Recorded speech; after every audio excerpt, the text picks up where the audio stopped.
அனைவருக்கும் வணக்கம். இந்த வீடியோவில் தேர்தல் பணி சார்ந்த முக்கிய 100 கேள்வி பதில்கள் குறித்து பார்க்கலாம். முதலாவது பகுதி இவிஎம் மற்றும் மாக்போல். இவிஎம் இயந்திரங்களை இணைக்கும் போது எதை முதலில் செய்ய வேண்டும்? பதில்: எக்காரணம் கொண்டும் கண்ட்ரோல் யூனிட்டை ஆன் செய்வதற்கு முன்னரே அனைத்து இணைப்புகளையும் ballot unit, VVPAT, control unit சரியாக இணைக்கப்பட வேண்டும். பேலட் யூனிட் மற்றும் விவிபேட் கேபிள்களை இணைக்கும் போது கவனிக்க வேண்டிய நிறக்குறியீடு என்ன? சிவப்பு நிற குறியீடு சிவப்புடனும் கருப்பு நிற குறியீடு கருப்புடனும் இணையுமாறு அழுத்த வேண்டும். மாக்போல் தொடங்குவதற்கு முன் செய்ய வேண்டிய மிக முக்கியமான செயல் என்ன? விவிபேட்டின் பேப்பர் ஸ்லிப் பெட்டி காலியாக உள்ளது என்பதை முகவர்களுக்கு காண்பிக்க வேண்டும். மாதிரி வாக்குப்பதிவில் குறைந்தபட்சம் எத்தனை வாக்குகள் பதியப்பட வேண்டும்? ஒரு வேட்பாளருக்கு 1 வீதம் நோட்டா உட்பட மொத்தம் 50 வாக்குகள் பதிவாக வேண்டும். மாக்போல் முடிந்தவுடன் கண்ட்ரோல் யூனிட்டில் எந்த பட்டனை அழுத்தி முடிவை சரிபார்க்க வேண்டும்? க்ளோஸ் பட்டனை அழுத்தி பிறகு ரிசல்ட் பட்டனை அழுத்த வேண்டும். மாக்போல் வாக்கு எண்ணிக்கைக்கும் விவிபேட் சீட்டுகளுக்கும் வித்தியாசம் வந்தால் என்ன செய்வது? இயந்திரத்தை மாற்றிவிட்டு மண்டல அலுவலருக்கு தகவல் தெரிவிக்க வேண்டும். உண்மையான வாக்குப்பதிவை தொடங்கும் முன் கண்ட்ரோல் யூனிட்டில் செய்ய வேண்டிய கட்டாய செயல் எது? கிளியர் பட்டனை அழுத்தி மாக்போல் தரவுகளை முழுமையாக நீக்க வேண்டும். டோட்டல் 0 என வர வேண்டும். மாக்போல் முடிந்த பிறகு விவிபேட் சீட்டுகளை என்ன செய்ய வேண்டும்? அவற்றின் பின்புறம் மாக்போல் ஸ்லிப் என முத்திரை குத்தி கருப்பு நிற உரையில் வைத்து சீல் வைக்க வேண்டும். டோட்டல் பட்டன் எப்போது பயன்படுத்தப்படுகிறது? வாக்குப்பதிவு நடைபெறும் போது குறிப்பிட்ட நேரத்தில் எத்தனை வாக்குகள் பதிவாகியுள்ளன என்பதை அறிய. கேண்டிடேட் செட் பட்டன் இருக்கும் பகுதியை சீல் வைப்பது யார்? தேர்தல் நடத்தும் அலுவலர், ரிட்டர்னிங் ஆஃபீஸர் முன்னதாகவே செய்திருப்பார். வாக்குச்சாவடியில் அலுவலர்கள் இதை திறக்கக்கூடாது. அடுத்து பகுதி 2, சீல் வைக்கும் முறைகள் பற்றிய கேள்வி பதில்கள். கிரீன் பேப்பர் சீல் எங்கு பயன்படுத்தப்படுகிறது? கண்ட்ரோல் யூனிட்டின் ரிசல்ட் பிரிவை மூடுவதற்கு. கிரீன் பேப்பர் சீலின் எந்த பக்கம் வெளியில் தெரிய வேண்டும்? வெள்ளை நிற பக்கம் முகவர்கள் கையெழுத்திட பிறகு உள்புறமாகவும் பச்சை நிறம் வெளிப்புறமாகவும் இருக்க வேண்டும். ஸ்பெஷல் டேக் எங்கு கட்டப்படுகிறது? க்ளோஸ் பட்டன் உள்ள உட்புற கதவின் மீது. ஸ்பெஷல் டேக்கில் எழுதப்பட வேண்டிய எண்கள் எது? அந்த கண்ட்ரோல் யூனிட்டின் வரிசை எண். பிங்க் பேப்பர் சீல் எதற்காக பயன்படுத்தப்படுகிறது? விவிபேட் இயந்திரத்தின் பேப்பர் ஸ்லிப் பெட்டியை சீல் வைக்க. வாக்குப்பதிவு முடிந்ததும் க்ளோஸ் பட்டன் பகுதியை மூடுவதற்கு எந்த சீல் பயன்படுகிறது? Outer cover seal. Address take. Address tackle கட்டாயம் இடம்பெற வேண்டிய விவரங்கள் யாவை? தொகுதி எண், வாக்குச்சாவடி எண் மற்றும் இயந்திரத்தின் சீரியல் எண். ஏபி கிரீன் பேப்பர் சீல் என்பது எதை குறிக்கிறது? அது புதிய மாடல் சீல். அதில் ஏ மற்றும் பி முனைகள் ஒட்டி பாதுகாப்பாக சீல் வைக்க வேண்டும். வாக்குப்பதிவு இயந்திரத்தின் பெட்டியை சீல் வைக்க என்ன பயன்படுத்தப்பட வேண்டும்? அரக்கு மற்றும் வாக்குச்சாவடி அலுவலரின் உலோக முத்திரை. முகவர்கள் சீல் மீது கையெழுத்திடலாமா? ஆம், அனைத்து முக்கியமான சீல்களிலும் முகவர்கள் கையெழுத்திட அனுமதிக்கப்பட வேண்டும். அடுத்து பகுதி 3, படிவங்கள் மற்றும் அறிக்கைகள் குறித்த கேள்வி பதில்கள். வாக்குப்பதிவு முகவர்கள் நியமன கடிதம் எந்த படிவத்தில் இருக்க வேண்டும்? படிவம் 10. ஒரு வேட்பாளருக்கு எத்தனை முகவர்கள் அனுமதிக்கப்படலாம்? ஒரு முதன்மை முகவர் மற்றும் 2 மாற்று முகவர்கள். ஒரே நேரத்தில் ஒருவர் மட்டுமே உள்ளே இருக்க வேண்டும். மாக்போல் சர்டிஃபிகேட் எதன் ஒரு பகுதியாக கருதப்படுகிறது? ப்ரெசைடிங் ஆஃபீஸர் ரிப்போர்ட்டின் பார்ட் 1 பகுதியாக கருதப்படுகிறது. வாக்குப்பதிவு தொடங்கும் போது தலைமை அலுவலர் செய்ய வேண்டிய பிரகடனம் என்ன? இயந்திரங்கள் காலியாக உள்ளன என்பதையும் ரகசியம் காக்கப்படும் என்பதையும் அறிவித்தல். 17A ரிஜிஸ்டர் என்பது எதை குறிக்கிறது? வாக்காளர் பதிவேடு, register of voters. 17C account of votes படிவத்தின் முக்கியத்துவம் என்ன? பதிவான வாக்குகள் மற்றும் இயந்திரத்தில் உள்ள வாக்குகள் ஆகியவற்றை ஒப்பிடும் கணக்கு. 17C படிவத்தின் நகலை யாருக்கு வழங்க வேண்டும்? அங்குள்ள அனைத்து வாக்குப்பதிவு முகவர்களுக்கும் வழங்க வேண்டும். ப்ரெசைடிங் ஆஃபீஸர் டைரியில் உள்ள பதிவுகள் எப்போது செய்யப்பட வேண்டும்? ஒவ்வொரு 2 மணி நேரத்திற்கு ஒரு முறையும் இறுதியிலும் முழுமையாகவும். 16 பாயிண்ட்ஸ் அப்சர்வர் ரிப்போர்ட் எப்போது பூர்த்தி செய்யப்பட வேண்டும்? வாக்குப்பதிவு முடிந்தவுடன் பார்வையாளருக்காக தயார் செய்யப்பட வேண்டும். விசிட் சீட் என்றால் என்ன? வாக்குச்சாவடிக்கு வரும் தேர்தல் அதிகாரிகள் மற்றும் ரோந்து அலுவலர்களின் வருகையை பதிவு செய்யும் தாள். வாக்குப்பதிவு முடிந்த பிறகு எத்தனை வகையான உரைகள் பிரிக்கப்படுகின்றன? முக்கியமான 5 வகைகள்: ஸ்டாச்சுட்டரி, நான் statutory, 3rd, 4th and 5th covers. Statutory covers சட்டப்பூர்வ உரையில் இருக்க வேண்டிய 5 முக்கிய பொருட்கள் எவை? வாக்காளர் பட்டியல் நகல், marked copy of electoral roll, 17A பதிவேடு, பயன்படுத்தப்பட்ட ஓட்டுச்சீட்டுகள் தேவையெனில், படிவம் 17C பயன்படுத்தப்படாத ஓட்டுச்சீட்டுகள்.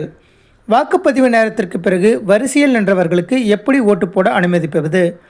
வரிசையின் கடைசி நபரிலிருந்து முதல் நபர் வரை சீட்டு வழங்கி அனுமதித்தல். சேலஞ்ச் ஓட் சவாலான வாக்கு கட்டணம் எவ்வளவு? ரூபாய் 2. சவாலான வாக்கு நிரூபிக்கப்படாவிட்டால் அந்த ₹2 என்ன செய்ய வேண்டும்?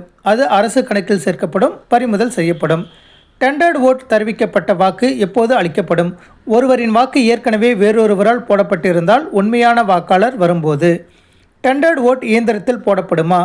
இல்லை, இது தனித்தாள் பேலட் பேப்பர் மூலம் அளிக்கப்படும்.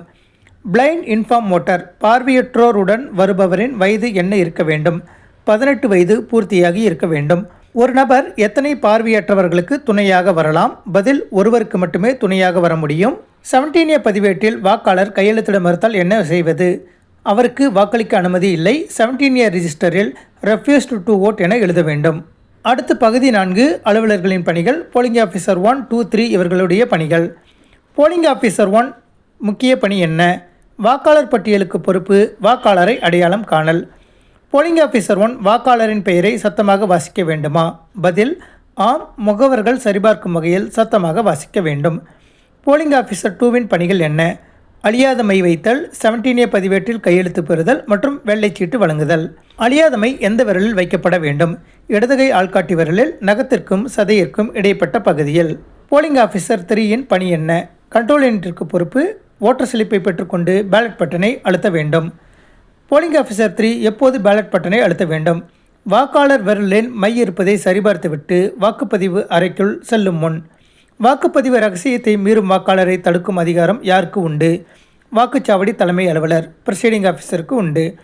டெஸ்ட் ஓட் எப்போது அளிக்கப்படும்? தான் அளித்த வாக்கு விவிபேட்டில் தவறாக விழுகிறது என வாக்காளர் புகார் அளித்தால்.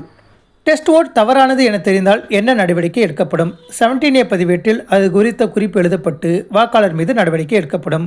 வாக்குப்பதிவு இயந்திரம் பழுதானால் முதலில் என்ன செய்ய வேண்டும்? இயந்திரத்தை ஆஃப் செய்துவிட்டு இணைப்புகளை சரிபார்க்க வேண்டும். அடுத்து பகுதி 5 பிழைகளை தவிர்த்தல். EVM எரர் 4.1 எதை குறிக்கிறது? இணைப்பில் ஏதோ கோளாறு கம்யூனிகேஷன் எரர் உள்ளதை குறிக்கிறது.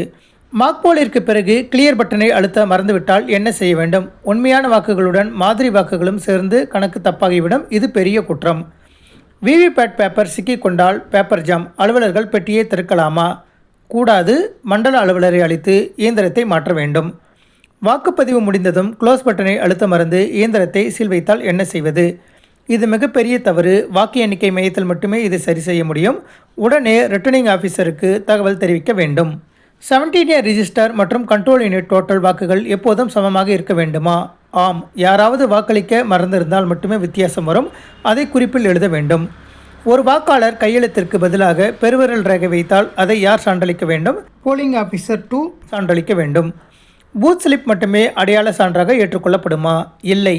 தேர்தல் ஆணையம் அங்கீகரித்த 12 அடையாள அட்டைகளில் ஏதேனும் ஒன்று அவசியம்.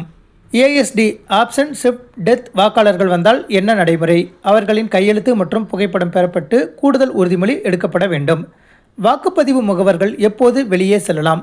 மாலை 3 மணிக்கு பிறகு வெளியே செல்ல அனுமதி இல்லை. அவசரமெனில் மாற்று முகவரை உள்ளே விட வேண்டும். பகுதி 6 வாக்குப்பதிவு நிறைவு மற்றும் ஒப்படைப்பு சார்ந்த கேள்வி பதில்கள். வாக்குப்பதிவு முடிந்ததும் முதலில் என்ன செய்ய வேண்டும்? க்ளோஸ் பட்டனை அழுத்தி இயந்திரத்தை மூடுதல். இயந்திரத்தின் மின் இணைப்பை எப்போது துண்டிக்க வேண்டும்? க்ளோஸ் அழுத்தி டோட்டல் சரிபார்த்து இயந்திரத்தை ஆஃப் செய்த பிறகு. விவிபேட்டின் மின்கலத்தை அகற்ற வேண்டுமா? ஆம். வாக்குப்பதிவு முடிந்ததும் விவிபேட்டின் பேட்டரியை அகற்ற வேண்டும். முகவர்களுக்கு வழங்கப்பட வேண்டிய மிக முக்கியமான ஆவணம் எது? 17C அக்கவுண்ட்ஸ் ஆஃப் ஓட்ஸ் நகல். ஜோனல் ஆஃபீஸரிடம் ஒப்படைக்க வேண்டிய 6 முக்கியமான உரைகள் எவை? 17C படிவம், டைரி, மாக்போல் சான்றிதழ், 17A பதிவேடு, வாக்காளர் பட்டியல் மற்றும் பிரகடனங்கள். அன்சீல்டு கவரில் சீல் வைக்கப்படாத உரைகள் எவை? 17C கணக்கு மற்றும் தலைமை அலுவலரின் டைரி போன்றவை சரிபார்ப்பிற்காக. பேப்பர் சீல் அக்கவுண்ட் எங்கு எழுதப்பட வேண்டும்? 17C படிவத்தின் ஒரு பகுதியில். வாக்குப்பதிவு இயந்திரங்கள் எங்கே கொண்டு செல்லப்படுகின்றன? பாதுகாக்கப்பட்ட வாக்கு எண்ணிக்கை மையம், reception centre, strong room. ECI net செயலி எதற்கு கூடுதல் பயனுள்ளதாக இருக்கிறது? தேர்தல் நிலவரங்களை உடனுக்குடன் மேலிடத்திற்கு தெரிவிக்க. வாக்குப்பதிவு அறையின் ஓட்டிங் கம்பார்ட்மெண்ட் உயரம் எவ்வளவு இருக்க வேண்டும்? ரகசியம் காக்கப்படும் வகையில் குறைந்தபட்சம் 24 அங்குலம். அடுத்ததாக பகுதி 7 கூடுதல் நடைமுறைகள் குறித்து பார்க்கலாம். கண்ட்ரோல் யூனிட்டில் லோ பேட்டரி என வந்தால் என்ன செய்வது? இயந்திரத்தை ஆஃப் செய்யாமல் பேட்டரியை மட்டும் மாற்ற மண்டல அலுவலரை அழைக்க வேண்டும். மாக்போல் நடத்தும்போது முகவர்கள் யாரும் இல்லை என்றால் என்ன செய்வது? 15 நிமிடங்கள் காத்திருந்துவிட்டு மற்ற அலுவலர்களுடன் இணைந்து நடத்தலாம். தேர்தல் பொருட்கள் வாங்கும்போது இவிஎம் மற்றும் விவிபேட் எண்களை எதனுடன் ஒப்பிட வேண்டும்? வழங்கப்பட்ட வரிசை பட்டியலுடன் serial number list. Proxy voter பதிலி வாக்காளர் அடையாளமை எங்கு வைக்கப்படும்? இடதுகை நடுவிரலில்.